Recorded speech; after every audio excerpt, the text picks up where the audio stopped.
Attack on Titan, 10 Ways Zeke Impacted the Story. Zeke Yeager had his own ideals and was one of the biggest influences on Eren during Attack on Titan. Many of his actions changed the story's course. Zeke Yeager is one of the main characters of Attack on Titan, originally being one of the main antagonists and becoming one of the most complex characters by the end of the manga. Ever since he was born, he's made a huge impact on the series after his parents had expected too much from him, hoping that he would save all of the Eldians around the world by becoming one of Marley's warriors. Throughout his years as the Beast Titan, his actions resulted in many terrible things happening around the world, though he always had good intentions. Here are 10 ways that the Beast Titan's inheritor made a huge impact on the manga series. 10. He revealed who the Eldian restorationists were to Marley. After becoming a warrior candidate, Zeke found out that Marley was about to discover who the Eldian restorationists were. Knowing that his parents were already in danger, he told Tom Xaver, the inheritor of the Beast Titan before him that served as his father figure, the truth. Tom told him that if he wanted to protect his grandparents and himself, he'd need to turn his parents in.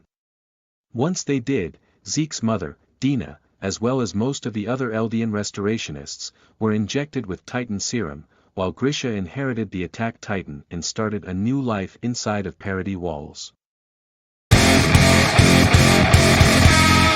9. He turned the citizens of Ragako village into Titans. Zeke would eventually go to Parody himself. After the armored, colossal, female, and jaw Titans didn't return from their mission for years, Zeke and Peak were sent there to help them. Now as the Beast Titan, one of Zeke's abilities was to transform any Eldian that had his spinal fluid inside of them into a Titan if they heard him scream. He used this power on the citizens of Ragako village, and led the Survey Corps to figure out that the Titans they had been fighting for decades were actually people. 8. He killed the majority of the Survey Corps. When the Survey Corps were finally ready to take back Wall Maria, they returned to Shiganshina and fought the warriors, with Zeke killing most of the soldiers in the battle. By trapping them, he left the Survey Corps no choice but to sacrifice themselves in hopes they could kill him as well. Erwin was able to convince his soldiers to dedicate their hearts one last time as they charged at the Beast Titan, who threw boulders at them, resulting in many deaths. 7. He became Levi's greatest enemy.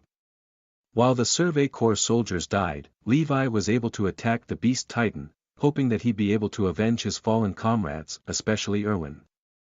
He seemed to win the battle at first and could have killed Zeke if Peak hadn't come to his rescue.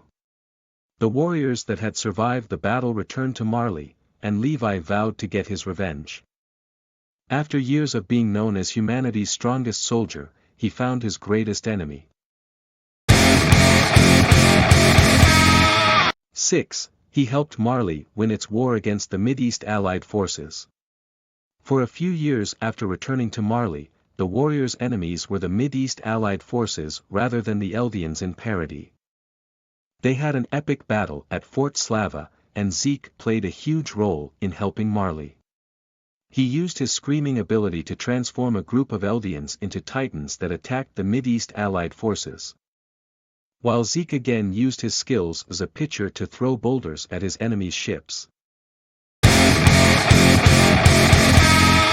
5. He betrayed the warriors and helped the Survey Corps.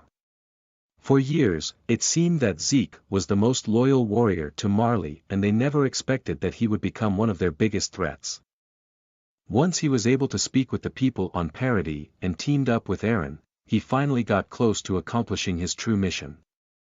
In return, he and his followers helped Parody become a stronger nation. After that, the Jaegers sent the Survey Corps to Marley, where they had an epic battle. In the fight, it seemed that Levi killed Zeke, but Zeke actually left Marley with Eren and the surviving soldiers. 4. He turned a lot of Eldians into Titans. Though Zeke helped the Survey Corps, he never actually cared about them. He was able to trick them into drinking his spinal fluid, turning many soldiers and civilians into titans. First, he transformed the soldiers that were with Levi so he could escape the captain. However, Levi fought back and almost defeated Zeke again. Once Zeke escaped, he turned many other Eldians into titans as Marley invaded Parody. 3. He was responsible for Falco becoming a Titan shifter. One of the characters that was transformed into a Titan was Falco, a warrior candidate who wanted to inherit the armored Titan.